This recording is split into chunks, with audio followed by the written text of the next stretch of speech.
Welcome to the Rock and Roll and Good News program. I am David Esposito, founder and managing partner of Harvest Time Partners and host for today's program. If you have not done so before, please review the background on the program, which is available on our YouTube channel and on our website at harvesttimepartners.com. As we begin this episode, please know that you matter. Regardless of what you are struggling with, regardless of the depths of your sorrows, and regardless of how lonely you feel, the good news is that you matter. I know you may not feel it right now, but you do matter. I hope this message nourishes you in the most meaningful way to comfort you and strengthen you to keep climbing in the ring to face your battles. Today's episode is titled Discarded. And today's episode starts with a song from Bob Dylan entitled Knocking on Heaven's Door.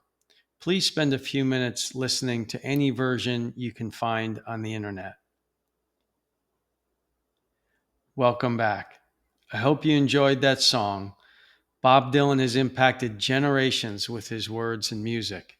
Starting in the 1960s, Bob Dylan continues to draw an audience that is looking for freedom to express themselves and for some group where they feel they belong. Knocking on Heaven's Door was written to help support a movie at the time, and today this song helps us all realize the truth that at some point, of which we have no control over, the end will be near, and we will all be knock, knock, knocking on heaven's door, just like the chorus of that song.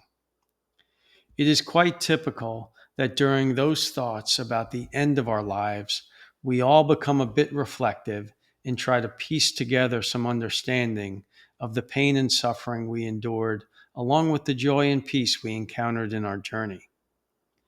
As we look to the ancient scriptures for some truth to help guide our understanding, we discover an incredible reminder of the truth that even though the world may make us feel discarded and unwanted at times, God's loving arms are ready to embrace us and redeem us no matter what we have done, no matter where we have been, and importantly, no matter what others may think of us.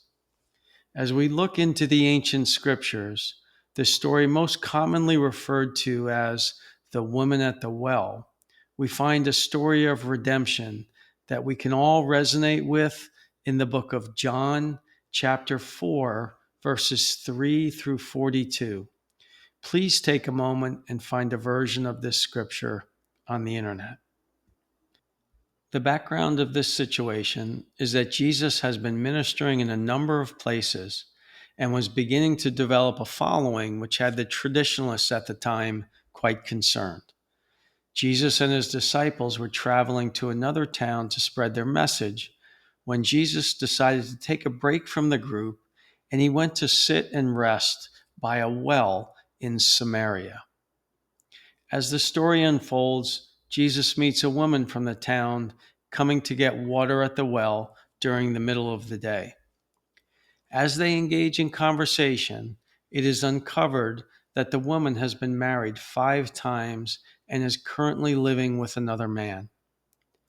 Jesus comforts the woman and tells her the truth that he has come to give her redemption, and those who accept this offer of redemption will never thirst again. In many messages preached about this story, there is a tendency to have a judgmental tone about the woman at the well. She has been married and divorced 5 times and is now living with another man. In the minds of many listening to the story, we may think, wow, what a troubled person. Isn't it nice that Jesus is comforting a sinner like her?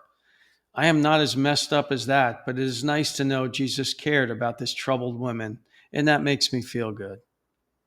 However, when we take that judgmental view of the story, we miss the fundamental truth that can comfort all of us in our struggles when we feel discarded during our journey. Here are a few points of view to help better understand the meeting that Jesus had with the woman at the well. Jesus went out of his way to connect with her. He broke away from traveling with his disciples to specifically create this encounter. Jesus is creating these same encounters for us. If we can open our eyes and our hearts, we will see them. And by all accounts, the woman at the well felt completely rejected and discarded in this life. The laws at the time would only allow a man to determine a divorce. So, in essence, she was rejected by 5 men who sought to divorce her from the most cherished relationship of our choosing in this life. She was still searching for a relationship that could help her feel she mattered to someone else in this world by virtue of her living with another man. Just for a moment, how would you feel if we had been publicly rejected 5 times from the most intimate relationship of our life? How could we carry on after being rejected time after time? The woman went to the well to get water at the hottest time of the day, when no one else would be there, so she could avoid being seen and judged by others. Jesus reminds us that he has come to redeem us, no matter what others may think of us, no matter what we may think of ourselves. And in this story of the woman at the well, we find the truth that we can all feel discarded at times in our lives, either by a family member or by those in the workplace or by those in the community, that makes us feel ostracized because of who we are. It is important to remember that God stands ready to redeem us and make it known that we matter, and we have been chosen by him, no matter what our current situation is. Please take a moment and reflect on the following questions.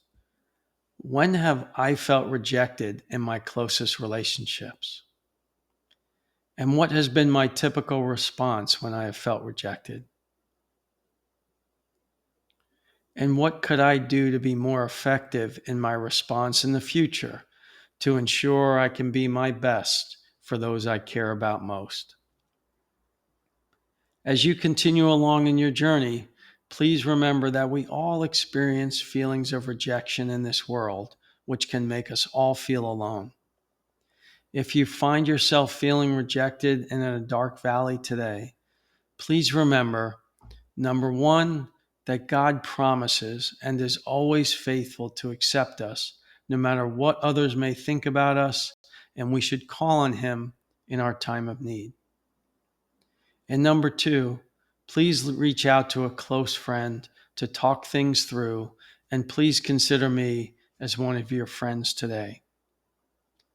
As you continue to reflect on this message, please take a moment to search the internet and find and listen to Alison Krauss and Andrea Bocelli together singing Amazing Grace. Welcome back. I hope you enjoyed this message. As we conclude this message, please know that you matter. Regardless of what you're struggling with, regardless of the depths of your sorrows, and regardless of how lonely you feel, the good news is that you matter. I hope this message nourished you in the most meaningful way to comfort you and strengthen you to keep climbing in the ring to face your battles. This concludes today's episode entitled Discarded. Please subscribe to our YouTube channel to receive updates on new episodes. Please log on to our website at harvesttimepartners.com to explore the many products and services we have to help you be your best for those you care about most. And please feel free to reach out to me directly at david@harvesttimepartners.com or call or text my mobile at 269-370-9275. Thank you for listening.